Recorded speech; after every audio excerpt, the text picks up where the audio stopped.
राधे राधे। राधे राधे महाराज जी। महाराज जी, कर्म क्या है? क्या सचमुच किसी व्यक्ति के कर्म का फल भगवान तय करते हैं? जी, कर्म का ही तो फल मिल रहा है जेल में।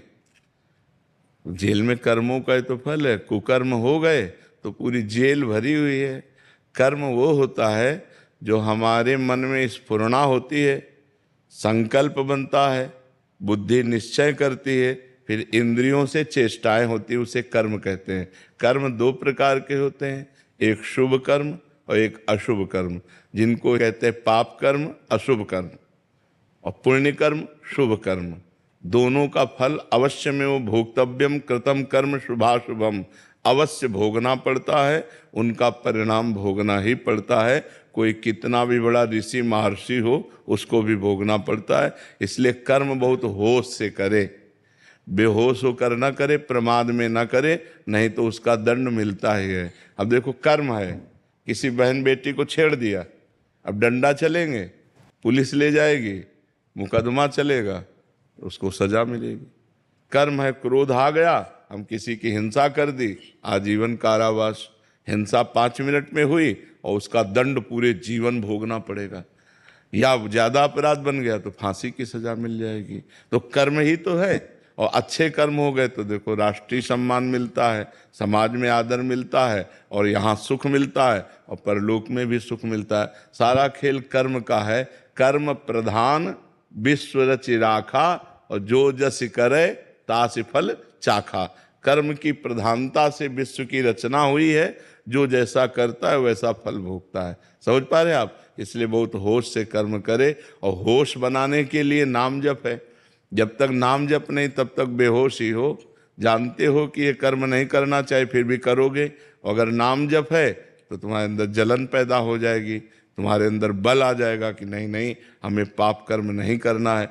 सब कोई जानता है पाप कर्म किसे कहते हैं और पुण्य कर्म किसे कहते हैं। भगवान ने इतना ज्ञान सबको दिया है। और जब कोई कर्म करने चलता है तो भगवान अंदर से प्रेरणा करते हैं, ये गलत है, मत करो।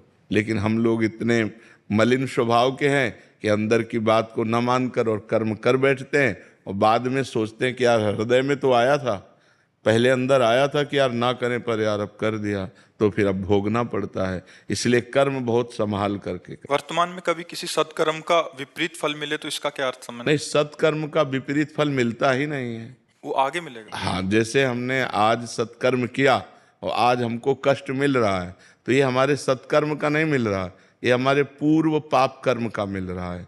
आज जो सत्कर्म किया है, आगे फसल, आगे हमें ये सुख देगा। लेकिन आज हम अच्छे से चल रहे हैं और दुख भोग रहे हैं, तो इसका मतलब है पूर्व के पाप हमें दंड दे रहे हैं, और अभी का जो अच्छा कर्म है वो हमारा भागवतिक बैंक में जमा हो रहा है, जो हमें आगे प्राप्त होगा। जैसे किसान की फसल तुरंत अन्न नहीं दे देती, कई महीने लगते हैं, ऐसे बड़ी सरकार है हमारी तो बहुत लेट नंबर आता है। जैसे अभी है तो मुकदमा कई वर्ष नहीं चलता, किसी केस का कहो मुकदमा सालों चलता रहे, कहो 10 साल चलता रहे। कभी कभी तो उतनी जितनी सजा भोगनी होती है उतना तो मुकदमा में वो जेल में बंद रहता है। तो ऐसे ही भगवान की बहुत बड़ी अदालत है, अनंत ब्रह्मांडों के जीवों का हिसाब है। होता 1 सेकंड के कम हिस्से में है, पर जब होगा बहुत फाइनल में होगा, तो इसलिए बहुत समय लगता है। जैसे आज पाप कर्म किए तो कहो 5 जन्म बाद उसका दंड मिले जाकर तुम्हें, तो लगेगा हमने इस जन्म में तो पाप किया नहीं, लेकिन भोगना पड़ेगा, वो अवश्य में भोगतव्य, क्योंकि जीवात्मा वही है, शरीर बदल गया। जैसे कोई क्रिमिनल हो और वो पैंट शर्ट पहनता हो, फिर धोती कुर्ता पहनने लगे, या वो सलवार कुर्ता दुपट्टा धारण करने लगे, तो पहचानने वाला तो पहचानता है ये वही क्रिमिनल है।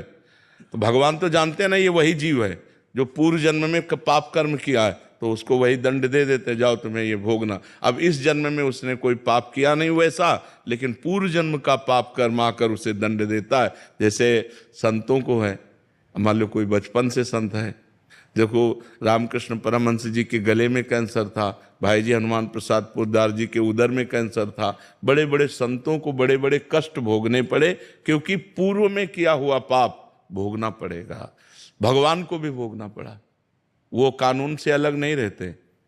भगवान ने छुप करके बाली को मारा व्याध की तरह, तो कृष्णावतार में अगले जन्म में अंतिम समय व्याध ही भगवान के चरणों में बाण मारता है, तब वो परम पद को जाते हैं। तो ये कानून है, तो भागवतिक जो कानून है वो एक राय भर नहीं बख्शता।